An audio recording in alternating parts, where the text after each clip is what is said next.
ওরে ভগবান, বাপ রে বাপ, মুর্শিদাবাদ, বহরমপুর, দেবদা, তোমাকে কিছু না কিছু একটা গিফট এদেরকে দিতেই হবে, কিছু না কিছু দিতেই হবে। তুমি যাওনি বলে তা বলে এটা করবে ওনারা, এটা করবে? আমি সত্যি বলছি ভাবতে পারছি না।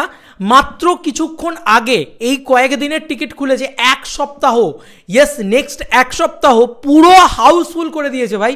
এই টিকিটগুলো কারা কাটছে? মানে অডিয়েন্স কাটছে না, কোনো ব্ল্যাকার ফ্যাকার এসে কেটে নিয়ে চলে যাচ্ছে যে ব্ল্যাক করবো ভাই পরে টিকিটগুলো? আমি জানি না, মানে আমি বুঝতে পারছি না এটা কী হলো। মুর্শিদাবাদে খাদান ঝড়, সেটা ঝড় আর নেই, সেটা পুরো ওই আয়লা ফায়লা লেভেলে পৌঁছে গেছে, ঠিক আছে? মানে সব জায়গা একদিকে, মুর্শিদাবাদ একদিকে, গোটা বাংলার ভিতরে এটা বলতে হবে। মুর্শিদাবাদ বা বহরমপুর বা যা খুশি বলো আর কি জায়গাটাকে, সেটা মানে আনবিলিভেবল ভাই। মুর্শিদাবাদের জাস্ট 25 তারিখ থেকে টিকিটটা খুলেছে, ঠিক আছে? যে 25 তারিখ থেকে টিকিট খুলেছে। আচ্ছা, আজকে তো বলে রাখি সব হাউসফুল, কোনো টিকিট নেই আর আজকে। তো কালকে যেটা হয়েছে, কালকেও কিন্তু সব হাউসফুল, কোনো টিকিট নেই। 26 তারিখ সব হাউসফুল, 27 তারিখ সব হাউসফুল, 28 তারিখ সব হাউসফুল, 29 তারিখ সব হাউসফুল। হায় ভগবান, আমি সিরিয়াসলি বলছি, এটা কোনো গ্লিচ নয় তো? মানে সিরিয়াসলি সব হাউসফুল, একটা টিকিট নেই, নো টিকিটস, মানে ইচ অ্যান্ড এভরি শোজ আর হাউসফুল। মুর্শিদাবাদ, বহরমপুর এই চত্বরটাতে আমার মনে হয় এটা যদি মানে গ্লিচও হয়, আমি যদি ধরে নিই যে এটা বিএমএস গ্লিচ, তাহলেও এই চত্বরটাতে এই 29 তারিখ অবধি তোমার মনে হয় 29, 30, 31, 1 এই তারিখগুলোতে কোনোভাবে টিকিট পাওয়া যাবে? মুর্শিদাবাদের মতন জায়গায় যেখানে রোজ হাউসফুল মারছে ভাই, 1 ঘন্টায় এখনও 1,500 করে টিকিট সেল করছে। মাই গড, মানে ইটস আ ম্যাসিভ রেকর্ড, এটা মানতে হবে। মানে একটা জায়গা টানা যদি তুমি বলো না 25, 26, 27, 28, 29, 30, ভাই টানা 6 দিন ধরে হাউসফুল, মাই গড, আনবিলিভেবল।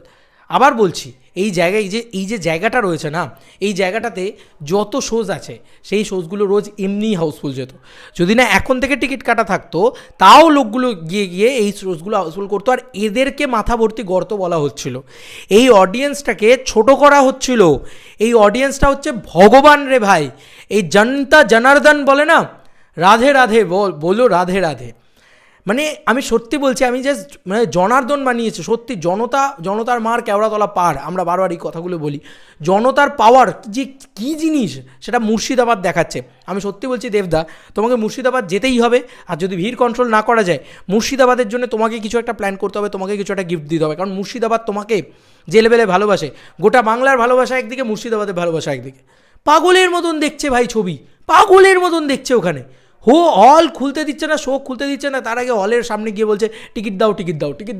কালকে টিকিট আছে, পরশুর টিকিট আছে, ওমা কালকেও হাউসফুল, তাহলে পরশুর টিকিট দাও, পরশুর টিকিটে কিন্তু দেখবই। মানে এই ব্যাপারটা হচ্ছে, একবার দেখে ফেলেছে তারা আবার দুবার করে দেখছে। হল কর্তৃপক্ষ থেকে বলছে, এই তুমি তো আগের দিন দেখেছিলে, আবার তুমি দেখতে এসছো, বলছে এটা দেখতে এসছি, কী করবো? মানে আমার কাছে সব মানে লোকে ইয়েতে পাঠাচ্ছে, মানে রীতিমতো আমাকে মেসেজে পাঠাচ্ছে, দাদা দেখতে গেছিলাম, দ্বিতীয়বার দেখতে দিচ্ছে না, বলছে অন্য কেউ দেখার সুযোগ করে দিন।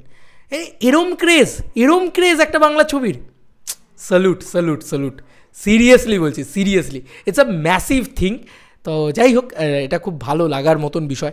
এবং এখন একবার বুক মাই শোটা গোটা বেঙ্গলে খুলে দেখো কি হয়েছে জাস্ট। আমি যা রিপোর্ট দিয়েছিলাম সে তো ভুলে যাও এখন, কারণ ওগুলোকে সব ব্রেক করে দিয়েছে যে ভাই ম্যাসিভ। একটা জায়গা নেই যেখানে তুমি বোলপুর খোলো তুমি হাউসফুল পাবে, তুমি খোলো, তুমি যে কোনো জায়গা, মানে কলকাতা খুললে তো তুমি বুঝতেই পারবে। আমি আর মানে সারা বাংলা দেখালাম না, কারণ মানে ভিডিওটা অলরেডি 4 মিনিটের হয়ে গেছে, আরও বড়ো হতো। তো আমি জাস্ট তোমাদেরকে কলকাতার রেসপন্স এই দেখো খুললাম ভাই। ভাই লেক মলে একটা টিকিট নেই ভাই, লেক মল ফুল হাউসফুল মেরে দিয়েছে ভাই। আমি স্ক্রিনশট করে রাখলাম এই দৃশ্যটাকে। ভাই দেখো, seriously it's record, my god. আরে আমি সত্যি কথা বলছি, বাংলার দর্শক সত্যি জিন্দাবাদ, বাংলার দর্শককে একটা স্যালুট, বাংলার দর্শক জিন্দাবাদ। কমার্শিয়াল সিনেমা যে এই লেভেলে মানুষ দেখতে পারে, সত্যি কথা বলছি, খাদান না এলে জানতে পারতাম না।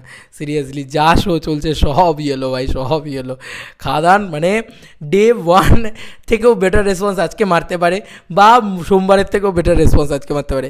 তুমি ভাবো কলকাতায় যদি এটা হয়, তাহলে রায়গঞ্জ তারপরে পুরুলিয়া, তারপরে বোলপুর, রানাঘাট, ঠিক আছে, এই সমস্ত জায়গায় কি হচ্ছে। আর বেশি কিছু বলবো না, বাকিটা তোমরা বুঝতেই পারছো। চলো বন্ধুরা, আবার নতুন কোনো ভিডিওতে দেখা হবে ভাই। আরে কালকের হাউসফুল লিস্টটা আমি শুধু দেখতে চাই আজকে কি করছে। চলো বন্ধুরা, আবার নতুন কোনো ভিডিওতে দেখা হবে ভাই।